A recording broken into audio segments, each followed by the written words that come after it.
Good afternoon, everybody. Welcome to Go Veg Livecast. My name is Joyce. I'm a Tzu Chi volunteer. So today, welcome to my god sister's Maggie's place. That I'm very happy that she actually lent me this kitchen to actually introduce a poke bowl to everybody. Okay. So before I actually introduce the ingredients to you, I'm going to make a sauce for the poke bowl first. Yeah. Okay, so there is this gochujang sauce that you actually can buy from Korean Shine grocery store. So what I'm going to do is to make the sauce first. Just about 2 tablespoons of the sauce. Okay. If you want to have, this sauce is actually a Korean hot pepper sauce, but if some people, like some of you may want to have a very, very spicy one, you can actually add extra Korean chili powder or chili flakes. Okay, so there is this sauce here. Next, I'm going to add in water. And just give it a stir. You notice that the sauce will become like a semi brownish color. Okay, so I need to dilute it more to the sauce consistency.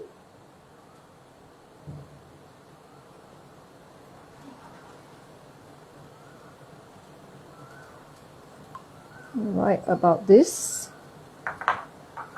And then I'm going to just add some sesame oil just for flavor.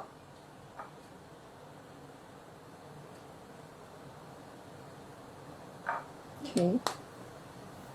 You can chop some nuts into this sauce, and so that when you eat the sauce, right, it's a bit chunky. Yeah. Okay, I'm just going to add a little bit more water. And a little bit of the dark soya sauce, yeah.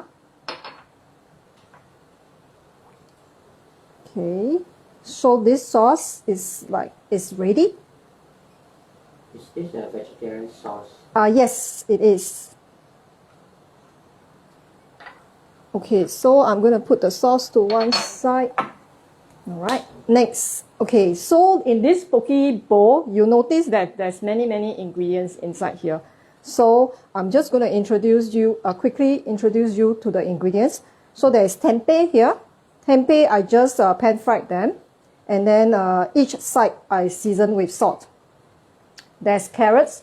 I steam the carrots. I cut them first and I steam them. The corn, I steam. After steam, then I cut them into rounds. Okay.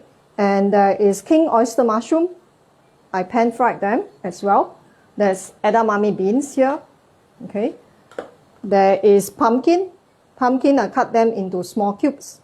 And after that, I pan fried them as well. You can steam the pumpkins if you want, or you can bake the pumpkins if you want. Okay, so it depends on the size that you want to do it. So you can always play around with the size and play around with the different cooking methods. Next, we have tomato. I also just cut them into squares. Okay, you can cut them into wedges, you can cut them into rounds. So it depends on how you actually want to present it in the poke bowl afterwards. There is black fungus. Okay, this fungus is actually the baby fungus. That means the smaller pieces, not those that are big in size. I just soak the fungus in warm water, soak until it's kind of like bloom up. Yeah. After that, drain away the water, and then I add ginger, coriander, and chopped chili in there. Okay, this cucumber over here. Okay, I cut the cucumbers into like I cut them into how do I call it, into like diagonal cut. Okay, then what I did was I marinate the cucumbers with soya sauce first. I left it in the chiller for about half an hour. After half an hour, I drain off the liquid. After I drain off the liquid, I season it with sesame oil and then soak wolfberries in Chinese is the 枸杞子. Okay, the wolfberries, I actually soften them in water. Okay, right now, so we have all the ingredients. Right now, we shall move on to make our poke bowls, okay? Right. Very fun. Okay, just a minute, yeah? I'm going to get the rice. I'm going to get Maggie to help me to get the rice. No, these two are normal. These two are actually pistachio. Okay, pistachio, you can just buy the, you know the pistachio, the nuts that you can buy from NTUC or the nuts shops that you can find, or any other nuts that you want. This will be just for garnish. And then coriander here, we will just use it as a garnish as well. Yeah. So like the ingredients that you want to make your own poke bowl, right? You can play with any of the ingredients in your fridge. So it depends on what are the ingredients that is in your fridge. You can always have some, you notice that they are all, what you call that, food ingredients, meaning there is no fruits inside here, except for tomato, okay? But you can have some fruits inside, like a dragon fruit, or like a dragon fruit. Then what else we can have? We can have guava, we can have mango, we can have apples, pear. So it depends on what do you want to make for your poke bowl. Okay, so I have this morning I actually tried to make beetroot rice. Dragon fruit rice. Okay, but I noticed that the color did not turn out to be very red. All right, but somehow or rather it's a different color from our normal plain white rice. This is a Japanese rice, so you can use the normal white rice, and then you can put different colors like a blue pea flower, a dragon fruit, or even a blue, a purple sweet potato powder. So it depends. You want to make black rice, you can use charcoal powder, okay, and then you just make your rice. So different kind of attempts you can always try with different things, right? Okay, first we're going to put the rice in the center of the bowl, of this plate here. Okay, so you can just go around. There are many, you want it to look like more presentable. Okay, you can always have a bowl of rice, you scoop it, press it down, and overturn it like a little bowl. Okay, if not, if you want it, you can just leave it like you loosen the rice over here, and then you just arrange the ingredients. Okay, so I'm going to go around with the ingredients. Remember that these ingredients not necessary to finish everything. You can always repeat the ingredients. If let's say there is an empty space here, you can always add on with other ingredients that you prefer. Always, like when you are doing a plating, right, it's good to play around with the colors rather than just having the same color on one side and then, then having like a darker color on the other side. Of course, it can be done as well. But then when you want to present it to your friends, or you want to do it, for example, restaurants, they always play with different colors, okay? But so here we are going to play with different colors, all right? Okay, so here, let's put a few tempeh.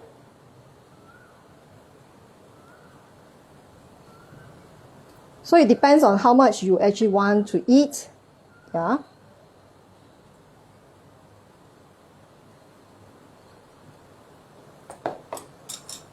Okay, then what else? Okay, then black, which is the fungus.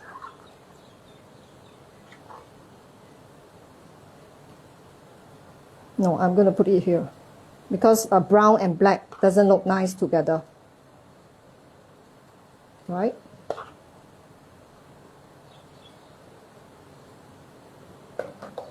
Then I have green, which is the edamame.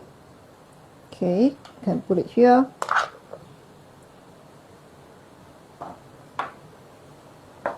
Okay, then I have king oyster mushroom.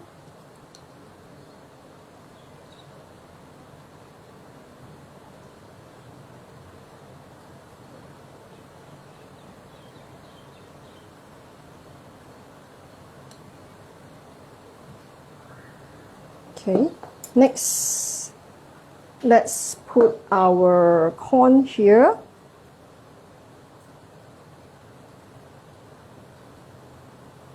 This corn, right, after you steam, you can actually remove the kernels. That means you use your knife to cut away the kernels, okay? Or you can cut them in this way. I actually cut them in this way to give a different contrast when I'm doing the presentation. So it depends on your liking, yeah? Okay, then we have, let's put the cucumber.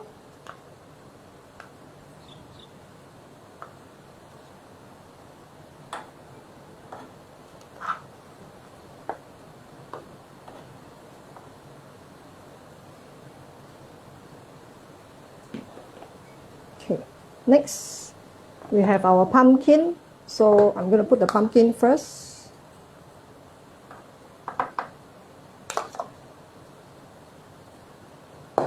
And then followed by tomatoes.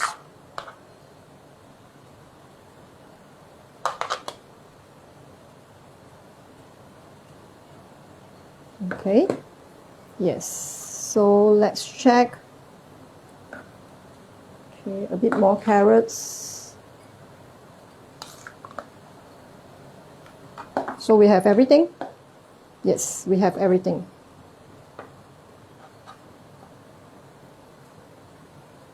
Alright, now this what do you call that, pistachio, you can just go around.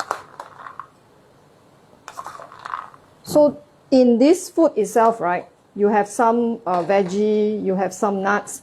You notice that edamame gives you the protein, and then the pumpkin has a starch, then the rice is a carbo, then mushroom, the carrots, tempeh is also a protein. Carrots and king oyster mushroom, they are your fiber, so-called, yeah? So in this, and then of course plus nuts, that is your so-called, because when we have food, right, it's good that we can have some nuts to go along as well, because we need to have like a balance of the daily balance of what we eat, okay? So I'm just going to put this small little coriander here just for garnish, okay? Right. Okay. Then the sauce, this sauce, right? It depends. Some people, they may not like sauce in their rice or in their food. So you can always serve this in a smaller plate or a saucer, and then just put it at the side. They want to have the sauce with the rice, with the poke bowl, then they can drizzle it around. Okay, so but I'm just going to drizzle a little bit. Okay, that's it. Yeah, later when I eat this bowl, I can drizzle more sauce. Okay, right. So this is the poke bowl that I introduced today. Okay, right. Just give me a moment.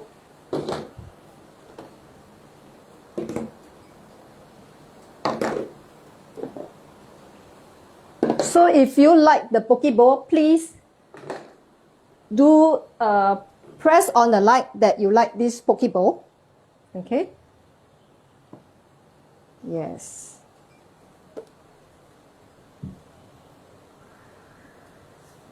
Okay. Actually, why this afternoon, right, I chose to do this poke bowl. In a way, you notice that this poke bowl, there is no pungent ingredients like garlic, onion, shallots, spring onion, and all that. This is actually a kind of like a Zen, kind of like a cuisine. Okay, and then of course today I want to introduce this book by Danny Chu. He is actually a finance controller, like he did in the corporate world, but he actually quit his job in the corporate world, and he went on to Japan, and he went into this Japan temple. He actually went to learn this shoji yuri, okay, which is a temple food. Yeah. So I actually got inspired by his dishes. I even went to his restaurants in Singapore a few years back because during that time, he did his cooking only in season, meaning he actually got all his ingredients. He actually got all his ingredients from Japan, and he only did food in the 4 seasons, yeah? Winter, summer, spring, and autumn. Okay, so I went to his restaurant, and his restaurant only take in reservations, no walk-in. So I went to taste his food, and it's actually so simple because he prepared everything, and there is no, I should use the word zero waste. That means there is zero waste. That means he used, like, if he make a soup, right? For example, a soya bean soup. Okay, he will actually blend and he will use the residue and make into an appetizer, and he put it into the dishes. So his food at that time was served in a bento set. So he actually came up and he spoke to the guests that actually tried his food. So his food were very, very well received. Simple food, straightforward, no hoo-ha, no very, very fancy kind of like decoration and things like that. Because to his philosophy, right, simplicity is the beauty. So you see, in this universe, right, we have a lot of natural ingredients that you actually can use them into many cuisine that you can play with. You can come up with your own cuisine. So I actually got inspired by him. This is his first book. He got another book, and then I was inspired by his book and his cuisine. When I worked in Thailand, Hua Hin, in 2019, right, I actually came up with my own Zen Cuisine, yeah, when I work in a resort. So that Zen Cuisine, I planned for like 4 countries, because from Monday to Thursday, each day I will introduce a country cuisine. So Japan cuisine, Shojuyuri was one of the cuisine that actually I created, yeah. Then there's Korean, there's Singapore, and there's Thailand, of course. Then at that time, I just did food that is just very simple, no pungent ingredients, because when during my stay there, Monday to Friday, each different, every week, right? So the guests, they actually use a lot of onions, a lot of garlic, shallots, and things like that. And then, of course, that place was a vegan place, completely 100% plant-based. And then it inspired me to actually came up with the Zen Cuisine, meaning to say, I just want the food back to its own nature taste. Yeah. So I created those cuisine, but then the only sad part is that it only launched for one time. It only launched one time, and then because of COVID, I had to come back home. Yeah. So so today I actually like want to introduce that when you look at this poke bowl, right? These are all the ingredients that we all have, or all nature gave it to us. So what we should do is to appreciate whatever nature gave it to us, and as much as possible, we preserve what we can, and do not destroy the nature. Yeah, and of course, being in this Go Veg live cast, right? This Go Veg is actually a channel whereby we promote so-called vegetarian or vegetarianism, okay, or even plant-based, 100% plant-based cuisine.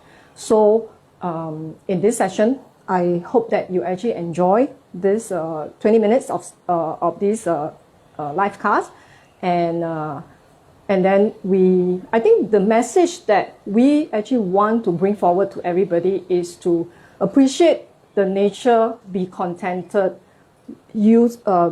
try to promote this vegetarianism across to your friends, to anybody that you come across. And then I think because of COVID, there are many things that that we how should I say, even the scientists said that only being having plant-based diet can actually help this COVID. So I'm really thankful for today, for my god sister Maggie, for lending me her kitchen to do this a poke bowl to show everybody. Okay. Can share your vegetarian journey? My vegetarian journey, meaning how do I become a vegetarian? Actually, it's actually a very long story though. Yeah, but I just cut it short. Yeah. So many years back, I actually was sick. I think there was 2 times that I didn't manage to continue living. Yeah. But just to cut the story short, and then my whole family were vegetarian at that time, but I was not yet. But I was only about maybe 90%, 95%. Then I was so sick that I vowed to myself that I want to become a vegetarian. So after that, my sickness was gone, thankfully. And then I was very active in Tzu Chi as well, yeah, being a volunteer. So maybe I mean, personally, I probably feel that maybe when you make a vow, that you actually can turn things over. Yeah, so like people who are trying to be a vegetarian, encourage them. Don't leave them alone, but encourage them. Okay, bring them home or eat out with them to a restaurant, a cafe or a restaurant, and introduce them that eating vegetarian is not just JB Hun, okay, fried gluten, char siu, and all those things. This is a vegetarian dish. Okay, it's a vegan, 100% plant-based dish. Yeah, a dish that is so simple that you can actually prepare at home. Okay, you don't have to have exactly the same. You just open your fridge, you see whatever ingredients you have there, just use them. Okay. Another question, sir. Sure. How to be zero waste? How to be zero waste? Very good question. For example, let's say you have the carrots, right? You have the carrots skin, the trimming. You have the corn. You know the corn, the corn husk. You know the clothing that actually cover up the corn. You can actually cut them into smaller pieces, put them in a pot, then just add water and bring them to a boil and make your vegetarian stock. You can use that as your vegetarian stock. Once your vegetarian stock, whatever trimmings that you have from your vegetables, okay, then you can make them into a vegetable stock and then cool it down, store it in your freezer. So as and when you want to make a soup, you can always use that stock, vegetable stock, and make your soup out of it. Yeah. So in actual fact, right, plant-based cooking, I should think that there is no zero waste, because when I was working in Thailand, right, I actually make my own compost. So I collect all the vegetable waste. We actually make a vegetable stock out of it. And then, of course, sometimes we have enough. Then we actually use it to make enzyme, or we bury them into the soil and make into our own DIY compost. Yes. Okay. Right. I hope that you actually really enjoy this session, and thank you so much for having this coming into this live cast. And then we really hope to see you for the next live cast.